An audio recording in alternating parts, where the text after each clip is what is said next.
최고의 무기 5장으로 넘어가서 디코론, 사회에서 살 수 없는 자 또는 자급자족하여 사회를 필요로 하지 않는 자는 야수 아니면 신이다. 아리스토텔레스. 호감가는 에토스를 가진 리더는 태도, 외모, 행동이 사람들에게 긍정적인 공감을 불러일으킨다. 고대 로마인들은 이런 성격에 기반한 호감을 설명하기 위해서 디코럼이라는 단어를 만들어냈다. 라틴어 디코럼은 적합하다, fit. 진화론에서 마찬가지로 대화와 논쟁에서도 적합한 것이 살아남는다. 아이들 놀이터에서부터 글로벌 기업의 대형 회의실에 이르기까지 크고 작은 모든 집단의 엘리트는 적자 생존을 거쳐서 살아남은 사람들이다. 수사학에서 디코럼은 사무실에서부터 동네 술집에 이르기까지 어느 곳에서든지 다른 사람들과 잘 어울리는 기술을 뜻한다. 세일즈맨이 반짝이는 구두를 신는 이유도, 10대 소녀가 식구를 몰래 배꼽 피어싱을 하는 이유도 디코럼 때문이다. 디코럼, 피트, 적합한 피트, 디코럼. 설득의 세계에서 디코럼은 상대에게 어떻게 말하고 어떻게 행동하는 것이 적합한지를 알려주는 역할을 한다. 상대에게 나의 말과 행동을 따라하는 것이 너의 최선이라고 알려주는 것이다. 연설가는 청중 전체의 공유된 의견, 가치, 관점을 구현하거나 대변할 수 있는 능력을 가지고 있어야 한다. 이에 성공하면 청중은 연설가의 일거수일투족을 따르게 된다. 예를 들어서 평균적인 청중보다도 약간 수준이 높은 옷차림을 하는 것이 도움이 된다. 연설가는 청중을 따라가면 안 된다. 모든 면에서 반발자국 정도 앞서 있음으로써 청중의 선망의 대상이 될 줄을 알아야 한다. 뒤집어 말해볼까? 사람들은 자신의 기대치에 잘 부합하는 사람을 따른다. 수사학자 키네스 버크는 말했다. 디코럼이야말로 가장 완벽한 설득의 도구다.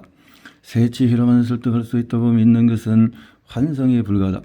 말, 제스처, 어조, 걸음걸이, 발표의 순서, 이미지, 태도, 아이디어 등등이 모두 상대를 설득할 수 있어야 한다. 말만 잘해서는 안 된다. 적절한 매너가 수반되어야 한다.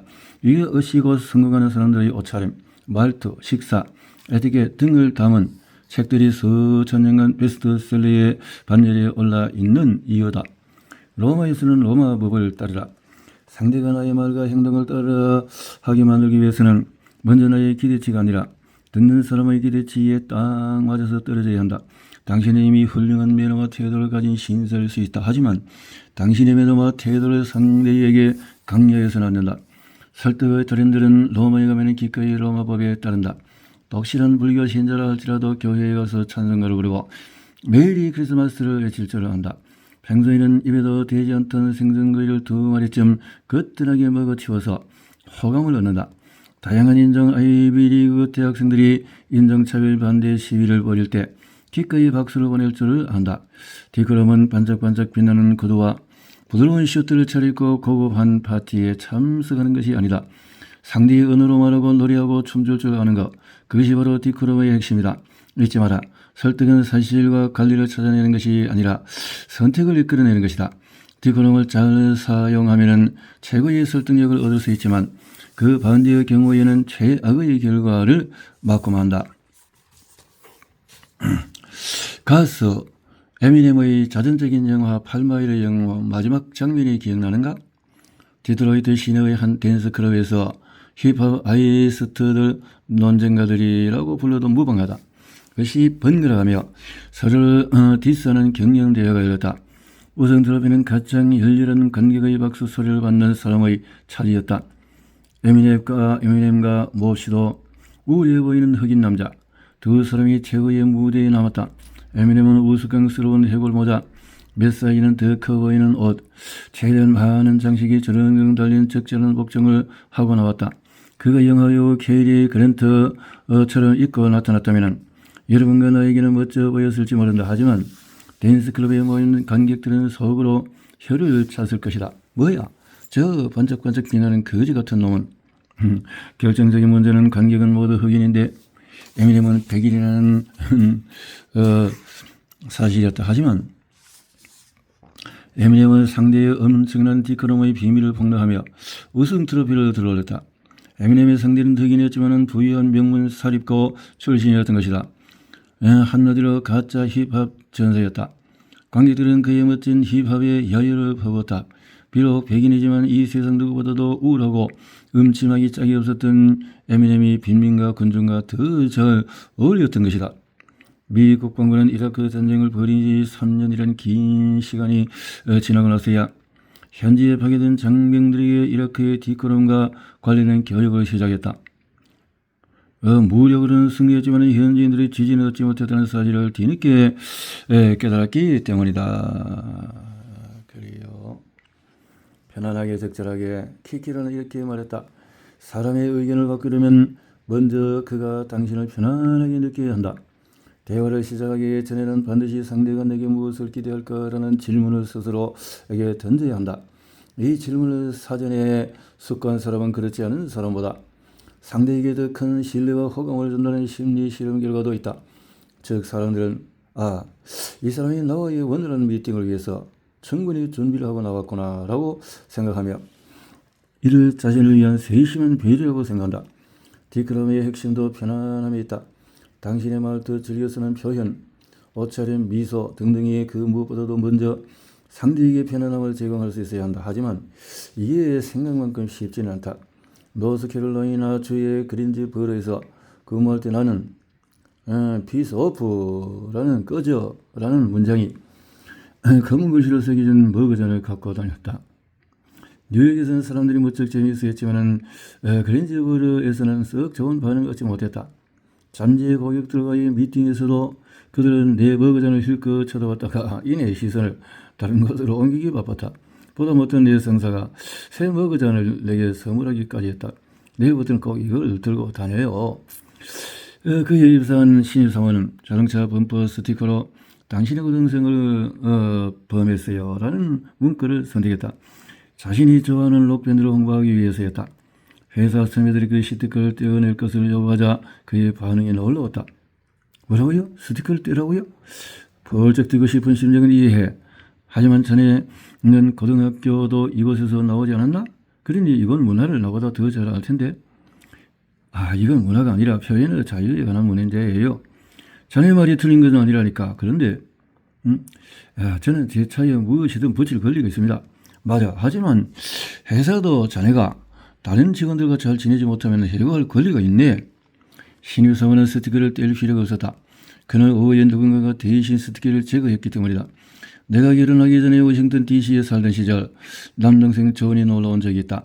워싱턴 주민가의 중심지인 조지타운에서 저녁 식사를 마친 우리는 술을 한잔하기 위해서 단골 바로 향하고 있었다. 단골바. 한 나이 많은 여성에게서 장미꽃 한 송이를 산 존은 길 걷다가 처음 마주친 아름다운 여성에게 그 꽃을 건넸다. 이거 받아요 이쁜이. 이거 받아요 이쁜이. 이 녀석이 뭘 잘못 먹었나? 자기 배우 딘 마티니를 된 거야? 하지만 꽃을 받은 여성이 존의 뺨을 때리기는커녕 어머 고마워요 라고 대답했다.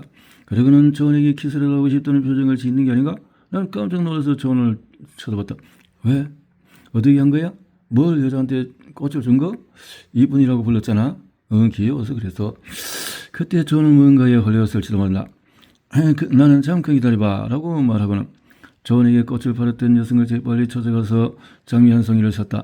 때마침 신호등이 바뀌고 젊은 여성 몇몇이 내 곁으로 다가왔다. 고정이 멋진 금발 여성에게 장미를 내밀고 존의 말투까지 흉내내며 말했다. 이거 받아요 이쁜이? 여자가 지랄하네. 내 동생과 나는 체격도 머리 색깔 똑같아. 내게 욕설을 날린 여성은 내 얼굴을 쳐다보지도 않았으니 외모의 문제는 아니었을 것이다. 존에게는 이쁜이라는 호칭을 좋아하는 여성을 알아보는 천부적인 능력이라도 있었던 걸까? 키키로는 이렇게 말했다. 상대의 호감을 얻으려면 자신과 너무 동떨어진 캐릭터를 맡으면 안 된다. 확실히 나는 푸어링이 있어서 존의 상대가 되지 않았다. 아울러 한 사람에게 효과가 있는 것이 다른 사람에게는 재앙이 될 수 있다는 사실도 생생하게 깨달았다. 키키로는 또 이렇게 말했다. 어떤 사람의 자살은 애도와 추모의 대상이 되지만 또 어떤 사람의 자살은 진실을 덮은 무책임한 범죄가 되기도 한다. 디크롬은 편안함의 예술이다. 아우러 적절함의 예술이다. 사람들이 환심을 사기 위해서 맞지도 않는 행동을 하거나 튀는 역을 맡으면 사람들은 그것이 거짓된 의도를 곧바로 알아차린다. 아내가 새로 입사한 회사에서는 금요일마다 자유복 근무를 출근을 장려했다. 아내가 어떤 옷을 입는 것이 좋을까 청바지? 당신보다 높은 사람들 중에 캐주얼하게 입고 금요일에 출근하는 사람이 있어? 없어. 늘 말쑥한 정장 차림들이야.